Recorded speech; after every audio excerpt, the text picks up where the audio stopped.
நமஸ்காரம். நம்ம இன்னைக்கு திருமயிலை கபாலீஸ்வரர் டெம்பிள், மயிலாப்பூர், சென்னையில் இருக்கிற கபாலீஸ்வரர் டெம்பிளில் பங்குனி பெருவிழா நடந்துட்டுருக்கு. அதோட 7வது நாள் பெருவிழா தேரோட்டத்தை தான் நம்ம இன்றைக்கி பார்க்க போகிறோம். எங்களுக்கு இங்கே போகிற பாக்கியம் கிடச்சிது, சுவாமியை பார்க்குற பாக்கியம் கிடச்சிது. அதை எல்லாருக்கும் பகிர்ந்துக்கணும்னு நாங்கள் இதை ஷூட் பண்ணி உங்களுக்கு கொடுக்குறோம். எப்படி கோலம் போட்டு, வீதி ஃபுல்லாக கோலம் போட்டு எப்படி பக்தி பரவசத்தில் அந்த கபாலியை கொண்டாடுறா அப்படின்னு சொல்லிட்டு பாருங்க. ஒவ்வொருத்தரும் தன்னோட பக்தியை எப்படி வெளிப்படுத்தணுமோ, சின்ன குழந்தையிலேருந்து பெரியவாலேருந்து அந்த சிவனோட பக்தர்கள், அந்த கபாலி மேலே பிரியமாக இருக்கிறவா எல்லாரும் அந்த உச்சி வெயில்னு கூட பார்க்காத, அவ்வளோ கொதிச்சுது, காலை கீழே வைக்கவே முடியல, பார்க்காத அந்த கபாலிங்கிற வார்த்தையை மட்டும்தான் கேட்க முடிஞ்சுது. அதாவது ஆரூரா தியாகேசா கபாலி கபாலி கபாலிங்கிற கோஷத்தோட அந்த தேரோட்டத்தோட அழகை நீங்கள் பார்த்து ரசிக்கும். இப்போ கார்த்தால 7 மணிக்கே கபாலியோட தேரோட்டம் ஆரம்பிக்கிறதா இருந்தது.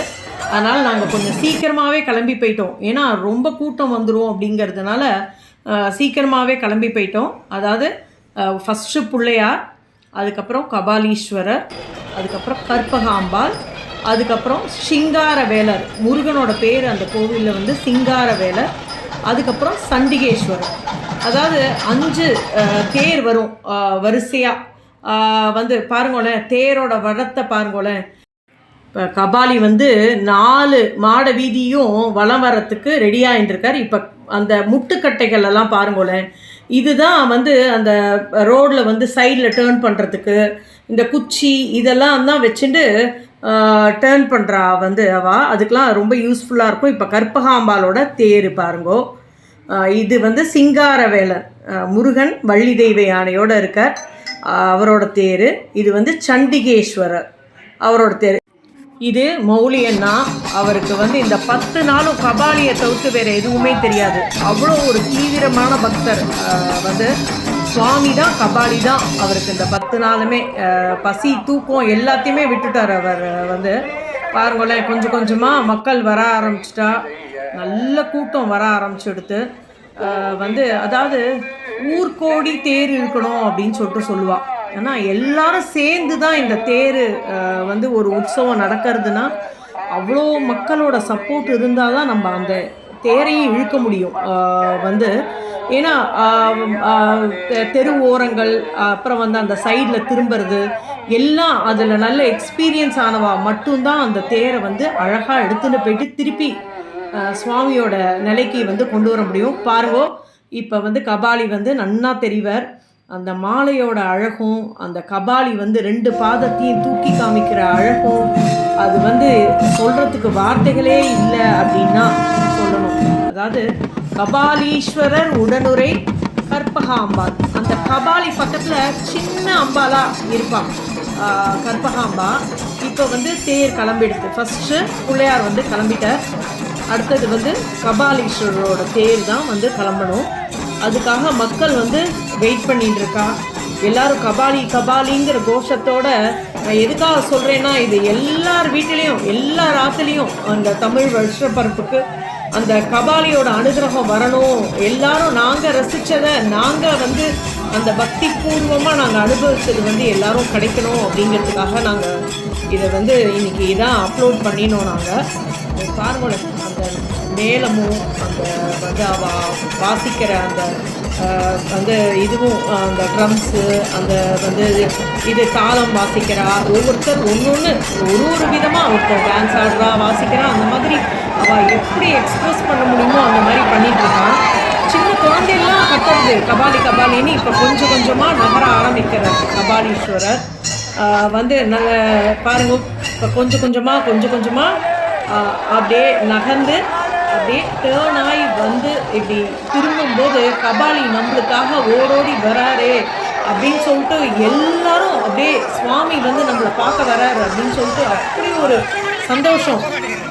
வீட்டை நினைக்கல, குழந்தைன்னு நினைக்கல, எதுவுமே நினைக்கல. எல்லாரும் கபாலியை பற்றி மட்டும்தான் அப்போ நாங்கள் நினச்சிட்டு இருந்தோம்.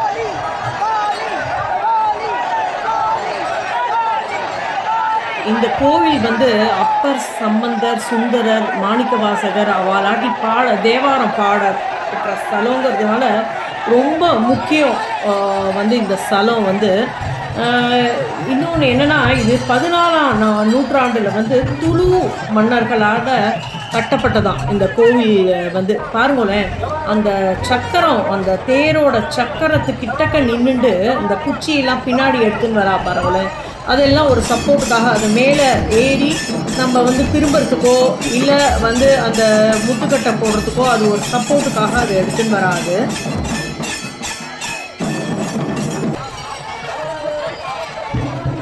அதாவது நம்ம கோவிலில் போய் எல்லாராட்டையும் சுவாமியை பார்க்க முடியாது. உடம்பு முடியாதவாளோ வயசானவாளோ யாராக இருந்தாலும் அந்த கோயிலை சுற்றி இருந்தால் கூட அவளாட்டி வந்து பார்க்க முடியல அப்படிங்கிறதுனால சுவாமியே அவளை பார்க்குறதுக்கு வராராம் தேரில்.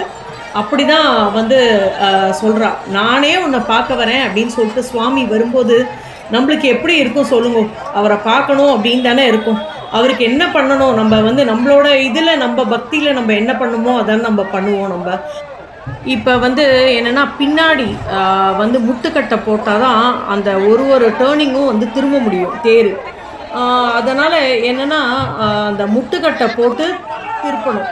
இப்போ பாருங்களேன், அந்த பெரிய கட்டையை வந்து போட்டு அந்த வந்து அந்த சக்கரத்துக்கு கீழே போட்டு அது மேலே ஏறி நின்று வந்து திருப்பினாதான் அந்த தேர் வந்து திரும்ப முடியும். அந்த மாதிரி பண்ணுறா பாருங்க. இதெல்லாம் யங்ஸ்டர்ஸ் எல்லாம் தான் வந்து இதெல்லாம் பண்ண முடியும். நம்ம வந்து அதுவும் நல்ல எக்ஸ்பீரியன்ஸாக இருக்கணும். அப்போ தான் அவளுக்கு வந்து எப்படி அதை வந்து ஹேண்டில் பண்ண முடியும் அப்படின்னு தெரியும். அதாவது இது ஒரு டேர்னிங்குமே ரொம்ப ரிஸ்கான விஷயம்.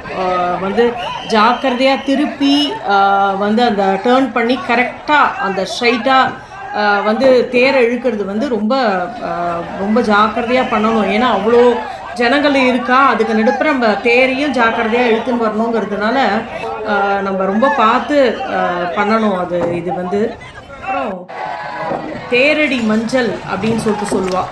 அந்த தேர் கிளம்பும்போது எல்லாருக்கும் வந்து மஞ்சள் வாங்கி கொடுக்கறது, உப்பு மிளகு அந்த சக்கரத்தில் கொட்டுறது. எதனாலனா எல்லாரோட வியாதியும் வந்து கரைஞ்சி போகணும் அப்படிங்கிறதுனால அந்த தேரோட சக்கரத்தில் வந்து கொட்டுறது. இதெல்லாம் வந்து ஐதீகம். வந்து எல்லாருக்கும் என்னெல்லாம் முடியுமோ அங்கே பிஸ்கெட் கொடுத்தா, பென்சில் கொடுத்தா, பேனா கொடுத்தா, குழந்தைகளுக்கு வந்து சுவாமியை வேண்டிட்டு என்னெல்லாம் முடியுமோ விசிறி வந்து இந்த வெயிலுங்கிறதுனால விசிறி கொடுத்தா, அப்புறம் வந்து அந்த தேர் இழுக்கிறவாளுக்கெல்லாம் வந்து தண்ணி கொடுக்கறது. பாருங்களேன், அவளோட வேலையே எவ்வளோ ஒரு இதுவாக இருக்குது பாருங்க. அந்த வெயிலுக்கும் அதுக்கும் அந்த இதுக்கு கீழே வந்து அந்த கட்டையை போடுறது வந்து எவ்வளோ ஒரு இதுவாக இருக்குது பாருங்க.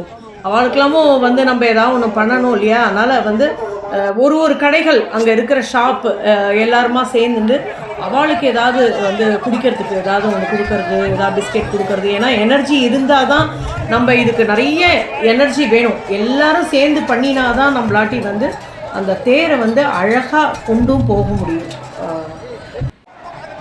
கபாலீஸ்வரர் உடனுரை கற்பகாம்பாள். மயிலாப்பூர் அப்படிங்கிறது வந்து திருமயிலை அப்படின்னும் கபாலீச்சரம் அப்படின்னும் சொல்கிறோம். கையிலேயே மயிலை, மயிலையே கைலை அப்படின்னு சொல்கிறோம். அதாவது இந்த கோவிலோட ஸ்தல விருட்சம் என்னென்னா புன்ன மரம். இங்கே வந்து அம்பாள் மயில் உருவா சிவனை வந்து பூஜை பண்ணி அதில் மகிழ்ந்த ஈசன் வந்து அம்பாளை கல்யாணம் பண்ணிட்டதான் ஐதீகம். அதனால தான் மயிலாப்பூருங்கிற பேர் வந்தது. இப்போ பாருங்களேன், தேர் நகர அந்த இடம்லாம் அப்படியே அவ்வளோ க்ளீனாக இருந்தது. ஒரு குப்பை இல்லை. உடனே பெருக்கி உடனே க்ளீன் பண்ணி வந்து ரெடி பண்ணிட்டா. வேத கோஷத்தோட தேர் வந்து நகர்ந்து போனது. அங்கே வர எல்லாருக்குமே ஏதோ கூல்ட்ரிங்க்ஸு, அப்புறம் வந்து பானகம், நீர்மோர், ஏதோ ஒன்று அவளாட்டி முடிஞ்சதெல்லாம் வந்து கொடுத்துட்டுருக்கா. எல்லாருமே வந்து அங்கே வரவா அத்தனை பேரும் ஏதோ ஒன்று கொடுத்துட்டு இந்த வெயிலுக்கு வந்து தாகம் தணிக்கிறதுக்கு பண்ணிட்டு இருக்கா. சில பேர் விசிறி கொடுக்குறா. யாருக்கும் இல்லை அப்படிங்கிற இதுவே இல்லாத பக்தர்கள் எல்லாருக்கும் தன்னால் முடிஞ்ச உதவிகளை வந்து மக்கள் அங்கே வந்த பக்தர்கள்லாம் பண்ணிட்டு இருந்தா. வந்து அதாவது ஒரு கதை ஒன்று ஞாபகம் வருது. ஒரு சேக்கிழார் அப்படின்னு சொல்லிட்டு ஒருத்தர் என்ன பண்ணாராம், நம்ம மகா பெரிவா கிட்டக்க போய், எனக்கு வந்து நிம்மதியே இல்லை, என்னோடய பிஸ்னஸ் எதுவும் சரியாகவே போகலை, எனக்கு வந்து ஏதோ என் ஃபேமிலியில் நிறைய பிரச்சனை அப்படின்னு சொல்லிட்டு அவர் ரொம்ப வருத்தப்பட்டு போய் பெரியவா கிட்டக்க சொன்னாலாம், நம்ம மகா பெரிவா கிட்டக்க. அப்போ வந்து பெரியவா என்ன சொன்னாலாம், இப்போ உற்சவம் நடந்துட்டுருக்கு, அங்கே தேர் நடக்க போகிறது, நீ போய் தேர் இழுத்துட்டு வந்துட்டு என்னை பாரு அப்படின்னு சொல்லிட்டு சொன்னாராம். சரின்னு சொல்லிட்டு பெரியவா சொல்கிறா அப்படின்னு அவர் என்ன பண்ணாராம், உற்சவத்தில் கலந்துட்டாராம். கலந்துட்டு அந்த தேரோட்டத்தில் ஃபுல்லாக கலந்துட்டு தேரை வந்து வடம் பிடிச்சி இழுத்து வந்து ஃபுல்லாக எல்லா மாட வீதியும் வந்து சுவாமியை நிலைக்கு வர வரைக்கும் இருந்து அவர் வந்து தரிசனம் பண்ணிவிட்டு பெரியவா கிட்டக்க திரும்பி வந்தார். திரும்பி வந்தோடனே வந்து பெரியவா கேட்டாலாம், என்ன நீ தேரை போய் இழுத்துட்டு வந்தியா, தேர் வடம் பிடிச்சி இழுத்துட்டு வந்தியா அப்படின்னு சொல்லிட்டு கேட்டாலாம். அவர் வந்து ஆமாம், எனக்கு ரொம்ப சந்தோஷமாக இருந்தது, நான் வந்து தேரை வந்து இழுத்துட்டு வந்தேன் அப்படின்னோடனே, இப்போ உன்னோட வந்து பிஸ்னஸை பற்றியோ உன்னோட ஃபேமிலி பிரச்சனையெல்லாம் நீ நினச்சி பார்த்தியா, அப்போ சுவாமியை மட்டும்தானே நினச்ச, இது எல்லாத்துக்குமே உனக்கு ஒரு தீர்வு கிடைக்கும் அப்படின்னு சொல்லிட்டு சொன்னாராம். ஆமாம் பெரியவா, எனக்கு ரொம்ப மனசே ஒரே நிம்மதியாக இருக்குது எனக்கு அப்படின்னு சொல்லிட்டு அவர் சொன்னாராம். அதனால் வந்து இப்போ இந்த தேரை பார்க்கும்போது நம்மளுக்கு என்னென்னா, நம்ம எல்லாத்தையுமே மறந்துடுவோம். எல்லாரோட மனசுலையுமே ஏதோ ஒரு ஒரீஸு ஏதாவது ஒரு கவலைகள் இருக்கும். இப்போ இந்த தேரோட்டத்தை பார்த்தோன்னா நம்ம மனசில் இருக்கிற அத்தனை பிரச்சனைகளும் பறந்தோடி போயிடும் அப்படின்னு தான் நம்ம சொல்லணும். பாருங்க, அவரோட ஆட்டத்தை பாருங்களேன், அவர் மெய் மறந்து அந்த சிவனோட பக்தியில் வந்து அவர் வந்து ஆடுறது, அங்கே இருக்கிற அத்தனை பேரையும் அந்த கபாலியோட வந்து அந்த தரிசனத்தையும் பார்த்துட்டு அவரை பார்த்தது வந்து அவ்வளோ ஒரு மனசுக்கு இதமாக இருந்ததுன்னு தான் சொல்லணும்.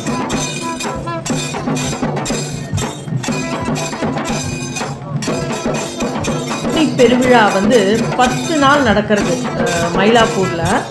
அதில் வந்து பகல் விழா அப்படின்னும் இரவு விழா அப்படின்னும் டெய்லி கார்த்தாலையும் சுவாமி புறப்பாடு இருக்கும், நைட்டும் சுவாமி புறப்பாடு இருக்கும். அது வந்து அலங்காரம், கார்த்தால ஒரு அலங்காரம், சாயந்தரம் ஒரு அலங்காரம், வாகனமும் மாறி மாதிரி வரும். அதில் வந்து உங்களுக்கு முக்கியமாக இருக்கிறத வந்து நான் சொல்கிறேன். ஃபஸ்ட்டு வந்து விநாயகருக்கு வந்து 1000 தேங்காய் உடைச்சி ஆரம்பிப்பாலாம் இந்த பெருவிழாவை. ஃபஸ்ட்டு நாள் வந்து கொடியேற்றம், அப்புறம் 3ஆவது நாள் அதிகார நந்தி. இது வந்து வெடிகார்த்தால வேலையில் நடக்கும் அதிகார நந்தி.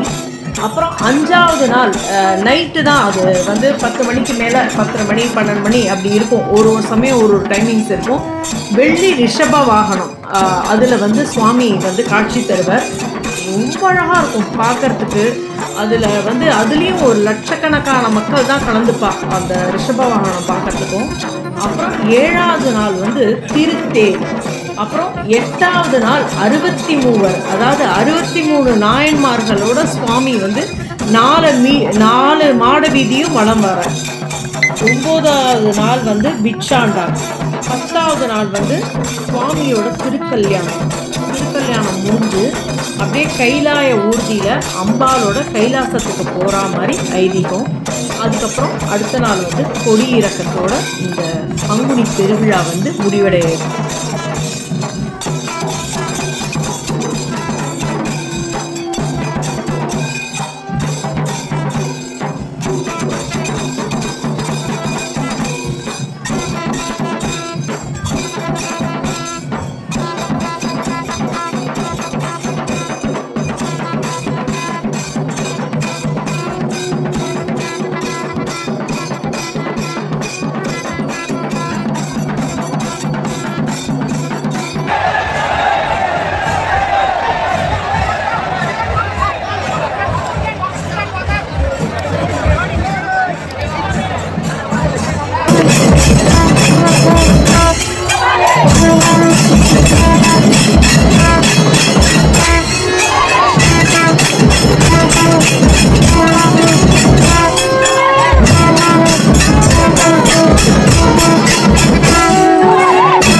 சுவாமி வந்து 4 மாட வீதியும் வந்து சுற்றி வந்துட்டு இப்போ கடைசியாக தன்னோட இருப்பிடத்துக்கே நிலைக்கு வரப்போகிற வந்து அதுதான் அவ்வளோ ஆரவாரத்தோடு வந்து அங்கே சுவாமியை இழுத்துன்னு வந்தவா வந்து ரொம்ப சந்தோஷமாக கைத்தட்டி அந்த சுவாமியை வந்து நிலையில் கொண்டு வந்து நிறுத்துகிறான். வந்து அவ்வளோ ஒரு சந்தோஷம். ஏன்னா 11:30 வந்துடுது சுவாமி நிலைக்கு. இப்போ வந்து சுவாமி வந்து நிலைக்கு வந்ததை எல்லோரும் சந்தோஷமாக கொண்டாடுறா பாருங்கோ. அந்த க்ரீன் கலர் கொடியை அசைச்சு இந்த மாதிரி சுவாமி வந்து பழைய இடத்துக்கு வந்துட்டார், அவரோட இடத்துக்கு அவரை நம்ம வந்து கொண்டு வந்து சேர்த்துட்டோம் அப்படிங்கிற ஒரு சந்தோஷத்தில் எல்லாரோட முகத்துலேயும் ஒரு மகிழ்ச்சி. 4 மாட வீதியும் கபாலி கபாலிங்கிற கோஷத்தோட வளம் வந்து கடைசியாக அவரோட இடத்துக்கே அந்த நிலைக்கு வந்தாச்சு அந்த தேர். எல்லாரோட முகத்துலேயும் எவ்வளோ ஒரு சந்தோஷம் பாருங்க. சுவாமியை வந்து அவரோட இடத்துல வந்து கொண்டு வந்து சேர்த்துட்டோம் அப்படின்னு சொல்லிட்டு அந்த க்ரீன் கலர் கொடி காட்டி அப்படி ஒரு சந்தோஷத்தில் வந்து அவரோட ஆட்டத்தையும் பாருங்க. இவர் அந்த சிவனடியார்கள்லாம் வந்து ஒரு நிமிஷம் கூட நிற்கலை, அப்படி ஒரு ஆட்டம் ஆடி இருக்கா வந்து சுவாமியோட அந்த பக்தியில். தேர் வடம் வந்து எல்லாத்தையும் திருப்பி அங்கே முன்னாடி கொண்டு வந்து வைக்கிறதையும் நீங்கள் பார்க்கலாம். இப்போ சுவாமி வந்து சாயங்காலம் ஆயிடுத்து, தேர்லேருந்து இறக்கி ஒரு டான்ஸ் ஆடிண்டே சுவாமி வந்து அந்த கோபுர தீபாரதனைக்கு போவார். அதாவது டெய்லியும் பார்த்தாலேயும் சரி, ராத்திரி சுவாமி வந்து வெளியில் வரும்போதும் சரி, கோபுர தீபாரதனை பார்க்குறது அவ்வளோ அழகாக இருக்கும். அந்த சிவ தாண்டவத்தோட அழகை பாருங்களேன். வந்து நம்ம சிவன்னாலே அந்த டான்ஸ் தானே, அந்த டான்ஸோட அழகை பாருங்க எப்படி ஆடிட்டு வரார் அப்படின்னு சொல்லிட்டு.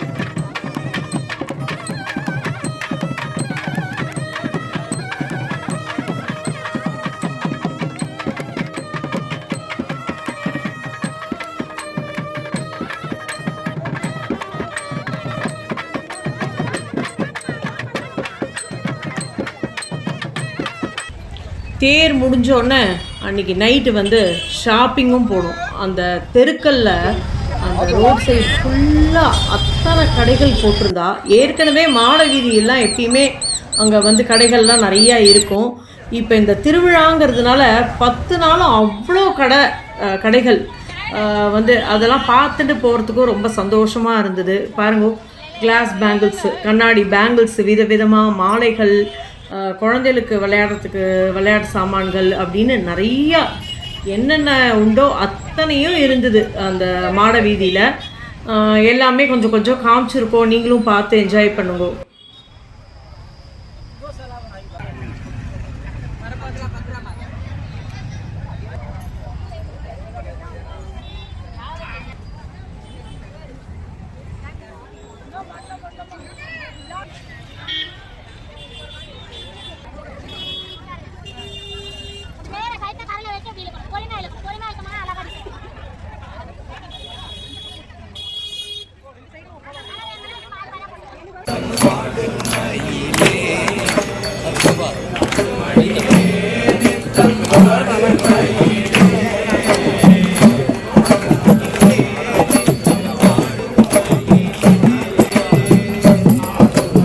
தேர் முடிஞ்சு 63 அடுத்த நாள் வந்து ஆகி நைட்டு 2 மணிக்கு இது வந்து பாரிவேட்ட விழா அப்படின்னு சொல்லலாம், ஐந்திருமேனிகள் விழா அப்படின்னு சொல்லலாம். அப்போ ஓதுவார்லாம் வந்து தேவாரம் பாடி சுவாமிக்கு வந்து அதுக்கேற்ற மாதிரி சுவாமியை வந்து டான்ஸ் ஆட வைப்பா, நடனம் ஆட வைப்பா.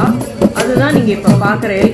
அதாவது என்னப்ப நல்லவா எந்தாயும் அல்லவா அப்படிங்கிறதுக்கு ஏற்ற மாதிரி கபாலி எவ்வளோ அழகாக அவளுக்கு வந்து தரிசனம் கொடுக்குறாரு அப்படின்னு சொல்லிட்டு பாருங்க. அந்த பாட்டும் அந்த தேவார பாட்டும் எவ்வளோ அழகாக அவருக்கு வந்து பாடுறா அப்படிங்கிறதையும் பாருங்க. இது 2 மணி அப்படின்னே நம்ம சொல்ல முடியாது. இந்த 10 நாள் திருவிழாவுமே அப்படியே வந்து டேயா நைட்டா ஒன்றுமே பார்க்கல, வந்து எல்லாமே பகலாக தான் இருந்தது. அங்கே இருக்கிறவா எல்லாருக்குமே வந்து அதை வந்து நேரில் போய் பார்த்தா தான் உங்களுக்கு வந்து அந்த அனுபவத்தை வந்து நீங்கள் ஃபீல் பண்ண முடியும். இந்த தேரோட வீடியோ, இந்த 63ஓட வீடியோ எல்லாம் உங்களுக்கு வந்து பிடிச்சிருக்கும் அப்படின்னு நினைக்கிறேன். எங்களுக்கு வந்து அளவில்லா மகிழ்ச்சி. வந்து நாங்கள் வந்து அனுபவித்த அந்த மகிழ்ச்சியை வந்து நீங்கள் எல்லாரும் அனுபவிக்கணும் அப்படின்னு சொல்லிட்டு நாங்கள் இந்த வீடியோ வந்து அப்லோட் பண்ணுறோம். எல்லாருக்கும் கபாலீஸ்வரோட கற்பகாம்பால் அருள் கிடைக்கணும் அப்படின்னு வேண்டிட்டு, இந்த புது வருஷம் எல்லாருக்கும் எல்லா சுபிக்ஷத்தையும் கொடுக்கணும் அப்படின்னு வேண்டிட்டு, விஷு மற்றும் தமிழ் வருஷ பிறகு விசுவாசு வருட நல்வாழ்த்துக்கள்.